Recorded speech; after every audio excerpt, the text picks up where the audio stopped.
Are you worried about feeding your family and yourself over the next few months? Are the impending threats of a food shortage due to the coronavirus true? Hi, I'm Mike, and today we take a look at the possibility of an impending food crisis and what we can do to protect ourselves and others on our Wyoming Life.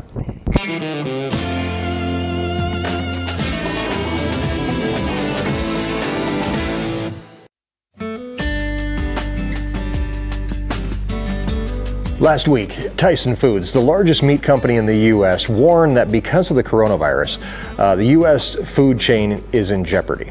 In a full-page advertisement, the company's chairman warned that beef, pork, and chicken plants are closing, that it would lead to millions of chickens and pigs and cattle being euthanized because there's nowhere left to process them or sell livestock. He also went as far to say that the food supply chain is breaking.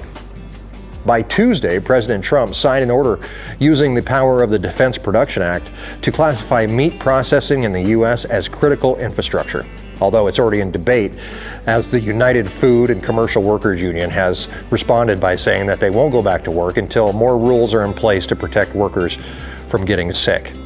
Even so, at least 20 meat packing plants have closed in recent weeks, and pork and beef processing has fallen by 25 to 40% because of those closures. The CDC and OSHA are both working to release plans for meat processors to ensure their safety, but each day is lost, while the entire system falls farther and farther behind. And as of now, the USDA hasn't released how those measures will be implemented or when the plants will be open. Tyson said the food supply chain is breaking. But is it really that weak? So weak that it can't withstand a slowdown in production? Turns out it may be a lot weaker than that. Big question is stored inventory. Turns out that the total American meat supplies and cold storage facilities account for about 2 weeks of production, and that is dwindling fast. Meanwhile, a large chicken production company in Delaware was forced to kill 2 million of its birds this week due to worker shortages and no ability to continue processing their birds. 1.5 million hogs are scheduled to be killed over this week and next due to the closure of pork processing plants. And for cattle, millions more may be disposed of without ever feeding a soul. But how does this happen? And how do we get here? In the U.S., there are only a few major meatpacking plants: Cargill, ConAgra, JBS, Smithfield, and Tyson Foods. These companies control over 90% of the U.S. beef supply. And over the past 20 years, we put a majority of our nation's food supply requirements in their hands. Legislation has allowed them to import beef from other countries, having never set foot on American soil, and slaughter it here, stamping it as USDA inspected and U.S. beef. In fact, while U.S. producers are euthanizing their livestock, we continue to import beef from other countries, sometimes a cheaper alternative to local U.S. raised beef. It seems that we put all our eggs in just a few baskets, and those baskets are literally overflowing. Some say that this could all be linked back to corporate greed. And while I can't say if it is or not, I can tell you with some certainty that there's no corporation that's going to turn down a chance to make money. Meat in your grocery store will become scarce and more expensive. When supply falls short of demand, the price goes up. As plants continue to shut down, the cost of production will rise as well, and that cost is going to get passed on to you.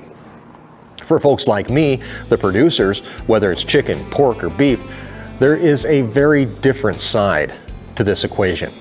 Our product is now worth pennies on the dollar. While consumer prices will continue to go up, ours will continue to fall. There are too many animals ready for slaughter, and because restaurant level demand has almost evaporated as plants shut down due to COVID-19 breakouts, farmers are reporting huge backlogs of livestock, all ready for market and nowhere to go.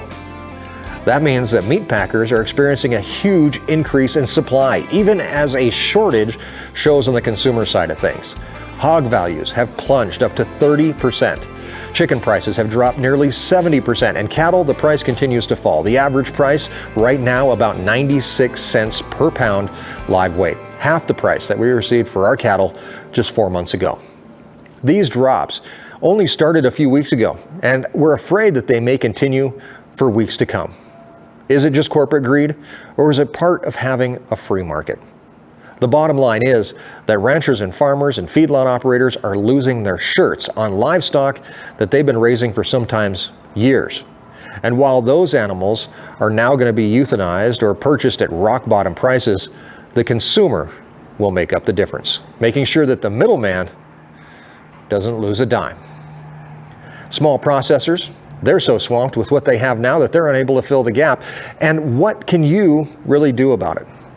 Well, first and foremost, you, as the consumer, have all the power.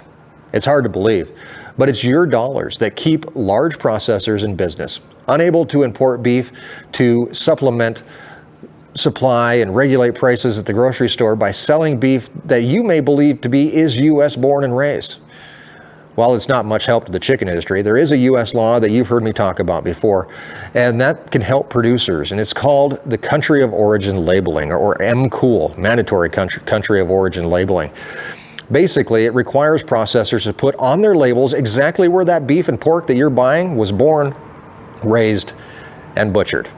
If you were given a choice, I would hope that you would consider buying meat at the grocery store that's labeled as raised in the U.S.